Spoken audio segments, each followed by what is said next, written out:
"Chief, marry my ugly daughter or leave." The rancher agreed. When he lifted the veil, he was shocked. When the rancher Cole Maddox rode into the Apache camp to return a stray mare, he had no idea he was stepping into a moment that would alter his entire future. The tribe respected him ever, since he had saved one of their children from drowning months earlier, an act he had done without expecting anything in return. Chief Harjo, however, believed every life-saving deed must be honored, and when he saw Cole arrive, he decided the time had come to repay that debt. The chief invited him to sit by the fire, offering hospitality with a seriousness that made Cole uneasy. Yet he waited respectfully. Harjo spoke about tribal traditions, how a man who saved a life must be bound to the tribe in some way, and Cole nodded out of politeness until Harjo's voice shifted and he announced something that stunned him. The chief wanted Cole to marry his daughter. Harjo explained that many warriors had refused her because rumors had spread that she was cursed with frightening ugliness. This gossip came from a rival tribe seeking to weaken Harjo's alliances, and though it had started as a lie, it had grown into a barrier around the chief's daughter. Cole was caught off guard, not knowing whether refusing would insult the tribe or risk conflict. But Harjo made it clear there was no threat, only tradition. Cole realized that walking away would be dishonorable and might damage the trust he had built. So after a moment of heavy silence, he agreed. The decision felt strange, yet something in Harjo's tone suggested this was no ordinary marriage proposal. The tribe gathered outside a ceremonial lodge as Harjo led Cole to the veiled daughter, who stood silently behind a woven cloth covering her face. Her figure was slender, her posture respectful, but there was a tension in the way she held her hands that unsettled him. When he touched her fingertips through the veil at Harjo's request, he expected trembling fear, but instead felt steady warmth. Harjo then revealed that the rumors of her ugliness were born from lies, not truth. The rival tribe feared that a beautiful daughter would bring strong marriage alliances to Harjo's people, so they created a myth that no man dared to challenge. Even some of Harjo's own tribe had begun to believe the superstition. Cole looked at the veiled woman again with new understanding, wondering why she still stayed hidden if she was not cursed. The chief said she would only reveal herself to a man who accepted her without judgment. That responsibility now rested on Cole, as drums began to echo across the camp, and the tribe formed a circle. Cole felt the weight of tradition surround him. The veiled woman stood rigidly beside him, her small hand resting lightly on his arm as the ritual progressed. He sensed her patience, her quiet hope, and something else, fear that this moment might end like the others, with rejection. When the marriage ritual reached its final stage, Harjo approached with a ceremonial knife. He held it between them not as a threat, but as a symbol of trust and unity. Cole felt a stirring inside him, understanding that whatever happened next would define not only his future but hers as well. Harjo asked him the final question. "Are you ready to see the face of the woman you have chosen?" Cole nodded.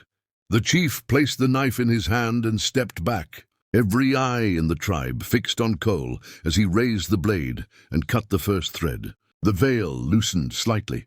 He cut another, and he caught a glimpse of smooth skin beneath. With the final cut, he lifted the veil slowly, bracing himself for anything. What he saw left him breathless. She was stunning, far beyond the lies that had been woven around her name. Her eyes held depth and quiet strength, her features were graceful, and her expression carried a mixture of vulnerability and dignity. The tribe gasped, realizing that the false stories had hidden not a curse, but a woman whose beauty was equal to her spirit.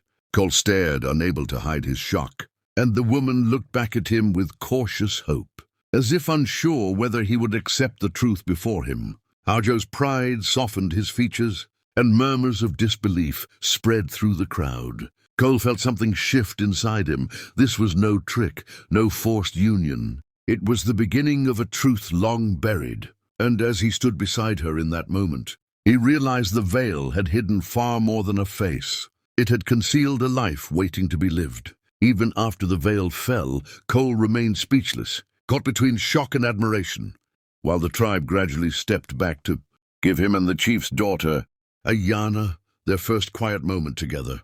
Her eyes held a mixture of relief and caution, as if she still feared his reaction.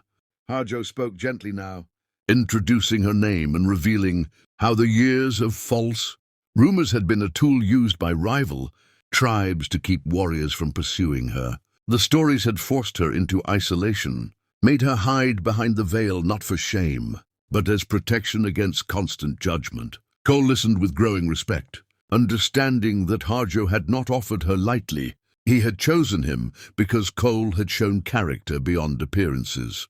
When Hajo stepped away, Cole turned to Ayanna with sincerity and assured her he did not regret the decision. She confessed softly that she had dreaded this moment, wondering if he would turn away like others. But Cole told her that he valued honesty and intention more than superficial stories. They walked through the camp together, and people who once feared her now approached respectfully, seeing with their own eyes the truth that had been hidden for so long. Ayanna accepted their greetings with quiet humility, and Cole sensed how deeply the acceptance meant to her. That night the tribe celebrated with music and dancing. Cole and Ayanna sat beside a quieter fire, speaking openly for the first time. She told him about her childhood, her love of carving small figures from soft wood, her dreams of stepping beyond the boundaries of the camp, and the loneliness that had followed her as the rumors spread. Cole listened intently, feeling admiration grow as he realized she had endured more emotional weight than most adults ever faced. When she showed him one of her carvings, a small bird he was, genuinely impressed by the detail. She admitted she once hoped to give such a carving to someone who truly saw her. Cole felt something warm in his chest at the trust she was offering him.